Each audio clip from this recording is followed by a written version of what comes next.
No mês de seu aniversário, Goiânia é o tema do TBC Memória. E para começar, nada melhor do que trazer para você a história de uma mulher que foi pioneira na implantação da Polícia Civil na nova capital. Eu falo de Maria Augusta Jungmann.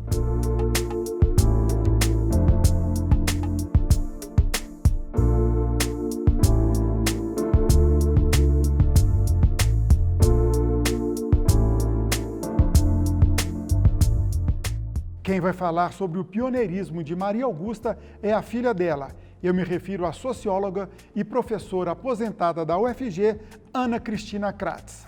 Olá, professora, um prazer ter a senhora aqui com a gente para relembrar um pouco a história da sua mãe. O prazer é todo meu e eu agradeço a oportunidade de falar de uma pessoa que foi muito especial, não só por ser minha mãe, mas por ter sido realmente uma desbravadora, uma mulher à frente do seu tempo. Voltando no tempo, Maria Augusta Jungmann, sua mãe, foi oficial de gabinete do chefe de polícia de Goiânia, que era Galeno Paranhos, de 1937 a 42. Como é que aconteceu isso? Goiânia, uma cidadezinha pequenininha, não tinha nada, uma moça jovem ainda, num cargo tão importante como esse, tão masculino. A minha mãe teve que assumir o comando da família com a morte do pai dela em 37, e que era muito ligado ao Pedro Ludovico. E nessa ligação, ela precisava de sustentar a família e vir para Goiânia, que estava se mudando, né? A capital estava mudando e ela precisava de um emprego. E o Pedro Ludovico trouxe ela para Goiânia, nomeou para a polícia, como oficial de gabinete, trabalhando com o Dr. Galeno Paranhos. E esse cargo equivaleria hoje, seria mais ou menos como chefe de gabinete? Eu acredito que sim, né? A gente não sabe exatamente qual era a estrutura. A gente sabe que naquela época existia o amanauense, que era a pessoa que assinava os documentos oficiais, carteira de identidade, etc., que era o Adrovando de Velasco, e ela era chefe de gabinete e trabalhava diretamente com o Dr. Galeno. E ela, ao mesmo tempo, era uma pessoa que se especializou em polícia técnica. Então, ela esteve em São Paulo fazendo curso, ficou 6 meses em São Paulo, fazendo curso de polícia técnica e voltou para implantar essas técnicas na Polícia Civil de Goiás. Quer dizer que antes era muito empirismo, a pesquisa policial não tinha base científica e ela foi lá e ajudou a trazer, foi isso? Em 39, ela já tinha mais de um ano de polícia, aliás, tinha quase 2 anos de polícia, ela chefiou uma missão que foi a São Paulo para conhecer a Polícia Técnica de São Paulo. Goiás não tinha polícia técnica. Então, eles foram conhecer todas as técnicas de investigação, técnicas de identificação, papiloscopia, essas técnicas que eram inovação na época. E ela foi chefiando uma missão. Essa missão voltou e ela ficou em São Paulo durante 6 meses, fazendo curso de polícia técnica. Terminado isso, ela voltou, retomou e assumiu o seu lugar na polícia em Goiânia. E ela contava para vocês como era enfrentar, vamos dizer, trabalhar no universo basicamente masculino, e ela ainda é uma moça nova, solteira ainda? Minha mãe, além disso, era uma moça muito bonita. E ela entrou na polícia com 18 para 19 anos, então ela era muito nova quando ela entrou para trabalhar na polícia. Ela não relata na vida dela assédio, ela acha que ela foi bastante protegida pelo Dr. Galeno. Então, o Dr. Galeno foi uma pessoa que foi fundamental para que ela pudesse exercer o cargo como técnica e não como uma pessoa que, vamos dizer assim, que passaria pelo assédio das outras pessoas. Uma outra pessoa extremamente importante para garantir a integridade, digamos assim, da única mulher na polícia foi o Irapuã Sardinha, que é o pai do Irapuã Costa Júnior. Do ex-governador. Do ex-governador, que trabalhava com ela diretamente. E ele foi muito importante vamos dizer assim, acompanhando ela e garantindo, vamos dizer assim, a integridade moral e de assédio em relação a ela. Além, como você falou, era muito jovem e bonita. Quer dizer, o assédio sexual e também o moral. O que mulher está fazendo aqui? Mulher tem que ir para casa. Ela devia ouvir isso muito, né? Ah, com certeza, né? Quer dizer, as pessoas não entendiam o que uma mulher estava fazendo lá. Mas ela era uma pessoa que digamos assim, ela não escutava o que ela não queria ouvir, né? Se a pessoa dissesse alguma coisa que ela não gostasse, ela não ouvia. Ela era uma pessoa extremamente, digamos assim, consciente do seu trabalho. Então, ela exerceu esse cargo com muita seriedade e com muita responsabilidade. E acabou se impondo, né? Na época, ela se impôs. Foi uma época bastante difícil, porque era a época da ditadura. O Pedro Ludovico era o interventor, a polícia... Sim, eu ia até te perguntar isso, né? 1937, justamente quando começa o Estado Novo, o regime mais pesado do período Getúlio Vargas, e ao mesmo tempo um mundo em guerra, né? Como que era isso? O enfrentamento mais difícil era o enfrentamento da polícia política do Filinto Miller, porque a polícia política do Filinto Miller, ela usava as políticas locais para prender pessoas, perseguir, fazer censuras. E então era uma época muito difícil.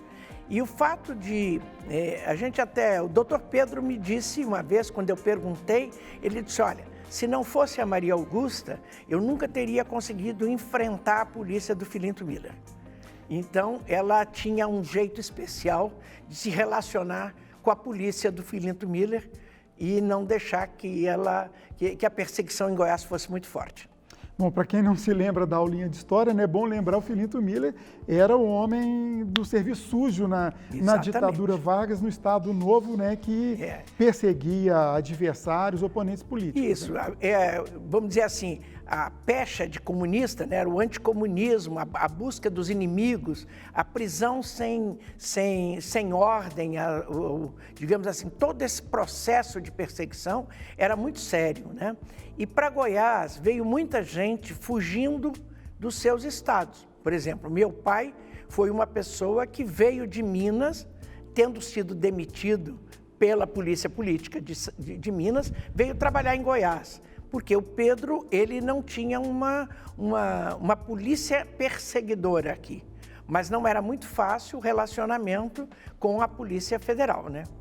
Mas como era essa convivência, né? A gente está até ampliando um pouco a discussão, mas a convivência do Pedro Ludovico, interventor federal, ou seja, um homem próximo ao ditador Getúlio Vargas, como é que ele peitava essa situação toda? E o Pedro era, na verdade, um democrata. Ele não era uma pessoa que fez parte da conspiração para a ditadura. Ele virou interventor do Estado Novo. Do Estado Novo. Ele virou interventor, mas ele não era uma pessoa que fez parte da toda a conspiração. Ele estava no estado de Goiás na época e por acaso, não digo que por acaso, né? A história não acontece por acaso, mas o Pedro, ao assumir, não assumiu numa postura de ditador, mas sim numa postura de alguém que estava construindo e desbravando o Estado. Ele tinha em volta de si pessoas com convicções democráticas muito fortes. Agora, vamos fazer um apanhado histórico, que a sua mãe, Maria Augusta Jungmann, foi oficial de gabinete de 1937 a 42. Se a minha memória não me falha, Pedro Ludovico foi interventor até 45 e depois foi governador de novo. Isso. Quer dizer, tinha essa ligação política. Por que ela parou em 42, jovem ainda, com uma carreira promissora? Ela parou porque se casou. Ela se casou e foi morar em Minas Gerais. Meu pai era mineiro, esteve em Goiás de 38 ao fim de 41. Em 42 ele conseguiu voltar para Minas, conseguiu um emprego em Minas e conseguiu voltar para Minas. E ela, em maio de 42, se casou e pediu demissão da polícia. Aí ela teve que abdicar da carreira. E depois desse tempo todo, já vocês no convívio familiar e tal, se conversava muito sobre isso, sobre ela ter sido oficial de gabinete, ter trabalhado na polícia? Sim, ela tinha muito orgulho do trabalho que fez, né? Ela não era uma pessoa que... Ela nunca considerou esse trabalho como um trabalho secundário ou um trabalho menos nobre. Ela considerou o trabalho como um trabalho extremamente sério que fez dela a pessoa que ela era. E ela era uma pessoa muito reta, muito forte, uma pessoa que comandou, digamos assim, a família com bastante seriedade, e a polícia fez parte da história da vida dela e da formação da personalidade dela.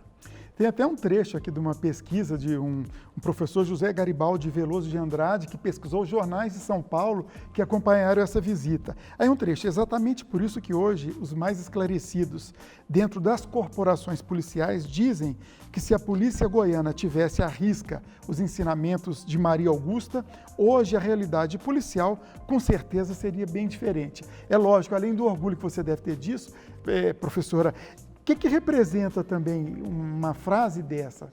Olha, para nós é um motivo de, digamos assim, a gente fica até envaidecido com uma posição como essa, com uma frase como essa.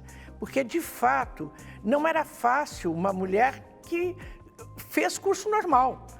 O que se fazia, a mulher estudava e virava normalista, professora primária. Como é que você sai de professora primária para a polícia técnica? Quer dizer, é um esforço grande. Ela tinha uma curiosidade enorme, ela imediatamente aprendeu a dirigir automóvel, aprendeu a pilotar avião. Ela pilotava avião? Ela pilotava avião, então ela tinha realmente toda uma... Mas naquela época não tinha brevet em Goiás. Ela aprendeu a pilotar, mas não, o brevet tinha que ser tirado fora de Goiás. Em 37, 38, não existia esse tipo de serviço aqui ainda. Então ela realmente, mas ela era uma pessoa muito curiosa e muito estudiosa. Então ela levou muito a sério o trabalho e esse curso que ela fez em São Paulo de polícia técnica marcou muito a vida dela. Ela tinha bastante experiência e o curso foi bastante importante na vida dela. E olha que interessante, a gente colocar na régua da história, né, o papel dela na luta pela emancipação da mulher, o cargo que ela ocupou, dirigir carro, pilotar avião. Só do período que ela esteve na polícia, de 37 a 42, por exemplo, a mulher teve direito a voto no Brasil na Constituição de 34. Aí veio a Constituição do Estado Novo, que acabou com tudo. Quer dizer, ela ocupou um cargo como esse e nem tinha direito a voto ainda. Exatamente. Nessa época, foi quando se portou o voto da mulher. Mas ela fez parte de um grupo de mulheres que foi pioneira mesmo, que enfrentou o mundo masculino, ocupando uma posição masculina sem se amasculinizar, né? Ela não era uma pessoa que tinha, vamos dizer assim, hábitos masculinos. Pelo contrário, era uma mulher que frequentava os bailes da cidade de Goiânia, frequentava a alta sociedade, tinha relações com a família do Pedro Ludovico, com a família do Dr. Maximiano da Mata Teixeira, com a família do Egesipo de Campos Meireles, que eram famílias bastante proeminentes na época. O Egesipo era o chefe da Casa Civil. E ele era o pai do Henrique Meireles? O pai do Henrique Meireles. Para encerrar, aquele prédio onde ela trabalhou, na Praça Cívica, que dá mais ou menos em frente ao Correio, e a Rua 26, está sendo restaurado pelo IPHAN, e parece que você está doando um acervo de material lá para a memória. Na verdade, eu e a neta do Galeno Paranhos procuramos o IPHAN. E quando vimos que estava sendo restaurado o prédio da Chefatura de Polícia. Então eu vou fazer a doação das fotografias, reportagens, documentos. Eu tenho o documento dela de identidade de 1938, perfeito, intacto. Então eu vou doar esses documentos todos para que fiquem no museu que vai ser montado dentro do prédio da Chefatura de Polícia. Bela e justa homenagem. Professora, muito obrigado. Importante demais a sua participação aqui para a gente ajudar a resgatar a história das pessoas, os homens e as mulheres que ajudaram e constroem o nosso Estado. Muito obrigado e até a próxima. Eu é que agradeço, muitíssimo obrigado. Para mim foi uma honra essa entrevista. É isso aí, voltamos na próxima semana. TBC, ajudando a preservar a memória de Goiás.